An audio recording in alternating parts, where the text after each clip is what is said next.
Do you think that's like our natural roles though? That's a I question for think both of you that guys. I don't think that I don't think there's such thing as natural roles. I think roles are taught. Instincts are one thing. Roles are taught. Well, Chanel? Yeah, I don't necessarily believe in roles. I feel like roles are whatever the two in the relationship has decided they're going to do versus it being women do this, men do this. Now, granted, yes, I mean there's studies and everything that show women are better at this, men are better at that. I understand that, but I don't think it never comes down to, I'm not gonna say never. Um, Women tend to have the ability of recognizing emotion quicker. Right. So maybe that'll help with the raising of children. Things like that. But I'm not saying that doesn't mean, and to me, that doesn't mean that a woman's role is to be the one that's at home with the children all the time and doing the disciplinary stuff. I'm not saying that that's her role and then his role is to do something else. I wouldn't necessarily say that.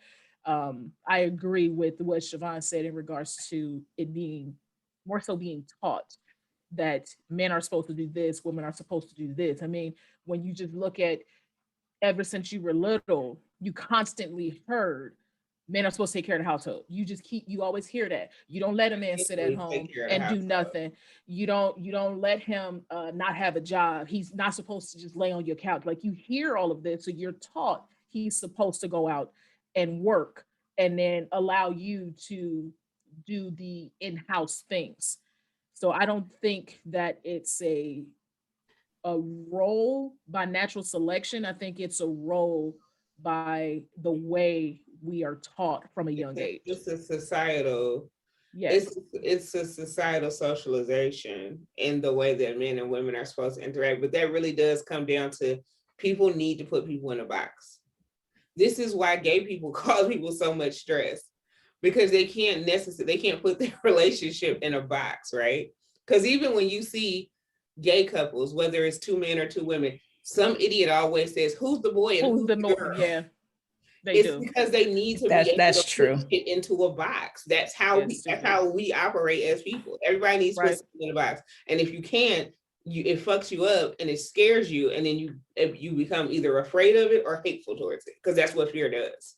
So if there was no pink, no blue, no like society rules, you guys think it would be totally different? Like, this household may be like the woman likes to work and everything, and the man wants to be at home with the kids. Because I know households. Sorry, go ahead. I know houses like that happen already, but it's not the majority. Maybe because of society. But I'm asking you guys, if that stuff didn't come into play, it would be like this household is this way, that household is that way. I mean, you're seeing the shift now as we speak, because our generation and younger are kind of rejecting those societal roles. So you're seeing more stay-at-home dads. You're seeing more women are the breadwinners of the household. You're seeing more, men supporting their wives' new businesses. And like, you're seeing those shifts even as we speak. Part of it is because there's a lot more non-traditional families. When I say non-traditional, I mean, LGBTQ families. You're seeing a lot more women are taking control of their reproduction, whether it's they're deciding to be single parents or they're deciding to not have kids. Men are more involved in the process, because it wasn't just like men just said, fuck that shit, I ain't going. Men weren't allowed to go to the appointments and stuff. Men weren't allowed to connect to the babies in that way, which definitely had an effect on how they connected once the babies got here, right? Because you're the pregnant one, you're automatically connected. The men are only connected vicariously through you.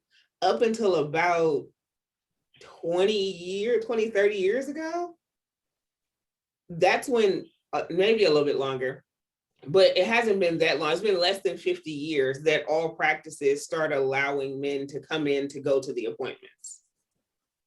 Start allowing men to be in the room when their kids were born.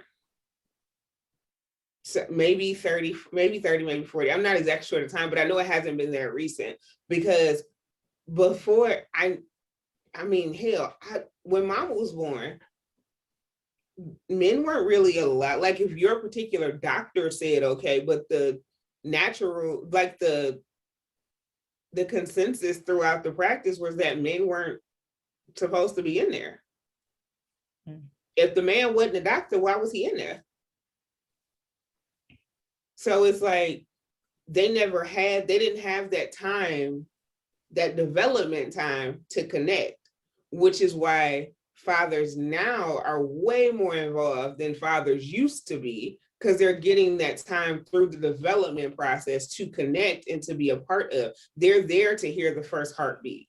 They're there to see, the first major body scan and that kind of stuff. Whereas before they weren't. So this was just an amorphous being to them until a baby happened. But it's like, you can't just expect baby's born, now I know exactly what to do, because they ain't had no time to prepare like we did.